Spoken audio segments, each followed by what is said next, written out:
بسم اللہ الرحمن الرحیم۔ السلام علیکم ورحمۃ اللہ وبرکاتہ۔ ہمارے چینل کے ناظرین، اپنے یوٹیوب چینل میں آپ کو خوش آمدید کہتی ہوں اور امید کرتی ہوں کہ آپ سب لوگ صحت مند اور اپنی زندگی میں اچھے کام کرنے میں مشغول ہوں گے۔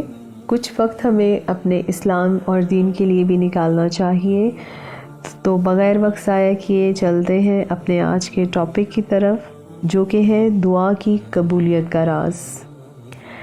حضرت شیخ سعدی رضی اللہ تعالیٰ عنہما بیان کرتے ہیں کہ عجم کا ایک بادشاہ کسی ایسی بیماری میں مبتلا ہو گیا جس کا علاج طبیبوں کے پاس بھی نہ تھا۔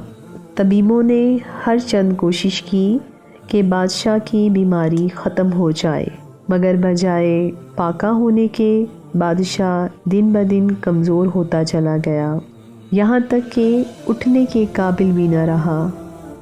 جب ہر قسم کے علاج معالجے سے مایوسی ہو گئی تو بادشاہ کے درباریوں میں سے ایک نے کہا کہ حضور، فلاں شہر میں اللہ جل شانہ کا ایک کامل بندہ رہتا ہے، اگر وہ اللہ جل شانہ کی بارگاہ میں آپ کی صحت یابی کے لیے دعا کرے تو اللہ جل شانہ یقیناً اس کی دعا کو قبول کرے گا۔ وہ نیک شخص مستجاب الدعوت ہے اور ایک خالق اس سے فیض یاب ہوتی ہے۔ بادشاہ نے حکم دیا کہ وہ شخص فوراً ان بزرگ کی خدمت میں جائے اور بادشاہ کی صحت یابی کے لیے دعا کرائے۔ چنانچہ وہ شخص بادشاہ کے حکم کے مطابق ان بزرگ کی خدمت میں حاضر ہوا اور بادشاہ کی صحت یابی کے لیے درخواست کی۔ ان بزرگ نے جب اس شخص کی بات سنی تو غصہ میں آ گئے اور کہنے لگے کہ میری دعا اسے کس طرح فائدہ پہنچا سکتی ہے، جبکہ وہ ساری زندگی مظلوموں پر ظلم کرتا رہا، اور جس نے اللہ جل شانہ کی مخلوق پر رحم نہیں کیا، اس پر اللہ جل شانہ بھی رحم نہیں کرتا۔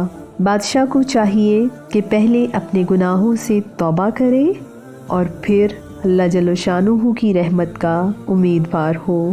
چنانچہ وہ شخص بادشاہ کی خدمت میں حاضر ہوا اور ان بزرگ کی بات بادشاہ کی ہوش گزار کی۔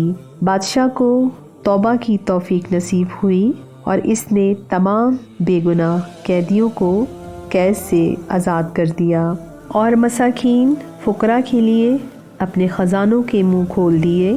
جب ان بزرگ کو بادشاہ کی توبہ اور اس کی ثقافت کا علم ہوا تو انہوں نے وضو کیا اور 2 رکعت نماز ادا کی اور پھر ہاتھ اٹھا کر بادشاہ کی صحت یابی کے لیے دعا کی۔ ابھی ان بزرگ کی دعا ختم نہ ہوئی تھی کہ اللہ جل شانہ نے بادشاہ کو صحت یابی عطا فرما دی اور اس کا مرض جاتا رہا اور بادشاہ بالکل تندرست انسانوں کی مانند زندگی گزار رہا تھا۔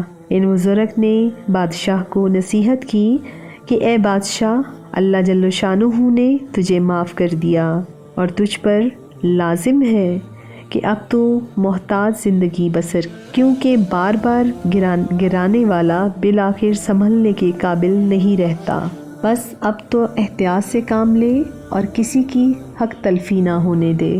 اس واقعے سے ہمیں یہی نصیحت آتی ہے کہ اللہ سبحانہ وتعالیٰ کی مخلوق کے اوپر ہم رحم کریں تو ہم پر بھی رحم کیا جائے گا۔ اس لیے زیادہ سے زیادہ کوشش کریں کہ ہماری کسی بھی بات سے کسی کی دل آزاری نہ ہو، کسی کا دل نہ ٹوٹے۔